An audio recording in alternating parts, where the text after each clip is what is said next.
सुरू बघा की शेवटी निराशा अशी की आशा सोडूनच दिली होती, पूर्ण निराशा की आता मी बरी होणारच नाही. देवतुल्य म्हणजे माणसं तुम्ही आहे ते सगळ्यांचे असं हो आणि सगळ्यांकडून तुम्हाला आशीर्वाद मिळाला.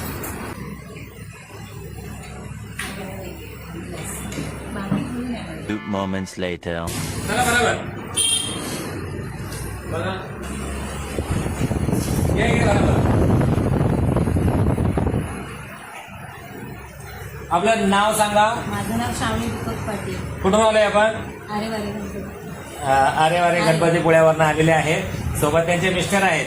हा आपल्या कमरेचा त्रास आणि मानेचा त्रास गेले किती वर्षापासून आहे? 2019. 7-8 वर्षापासून आहे. सगळे काही उपाय करून थकलेले आहेत आणि शेवटला इथे आपला पत्ता मॅडमनी सांगितलं तेव्हा समजलं. समजलं इथे आणि आलेत आहे. आता एका सेशन मध्ये काय फरक जाणवतोय आपल्याला सांगा बघू, कसं वाटतंय? फ्रेश वाटतं. दुखायचं थांबलं म्हणजे जे मला चढायला वगैरे त्रास होत होता किंवा मान हे होत होती ना, ते बरं आहे. मान फिरवता पण येत नव्हती ना ते. आता फिरवून बघा जरा मान इकडे करा आणि वर बघा. ही अशी मान हलत पण नव्हती. त्यांचे मिस्टर आहेत सोबत. पूर्ण जखडलेली होती आणि आता पूर्ण लूज झाली, मोकळी झालेली आहे. सोबत त्यांचे मिस्टर आहेत, त्यांना विचारूया काय सांगाल?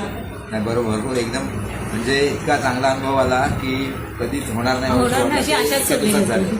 न होणार. आता ही बरी होणारच नाही अशी आशा सोडून दिलेली होती आणि इथे एका सेशन मध्ये झालं असं त्यांचं म्हणणं आहे. बोला अजून. देवतुल्य म्हणजे माणसं तुम्ही आहे ते सगळ्यांचे असं हो आणि सगळ्यांकडून तुम्हाला आशीर्वाद मिळाला. नक्की असे सगळ्यांचे आशीर्वाद, आनंद आश्रू बघा की शेवटी निराशा अशी की आशा सोडूनच दिली होती, पूर्ण निराशा की आता मी बरी होणारच नाही. आणि आता आशेचं किरण खूप छान असं. आणि याच्यानंतर जे तुम्हाला आम्ही काही योगिक आसने दिले आहेत ते रेग्युलर करा. अजून काही सेशन देऊ आणि त्याच्याने तुम्ही पूर्ण कायमचे बरे व्हाल. खुश तर आहात. हा व्हिडिओ शेअर करू शकतो. आता थांब द्या.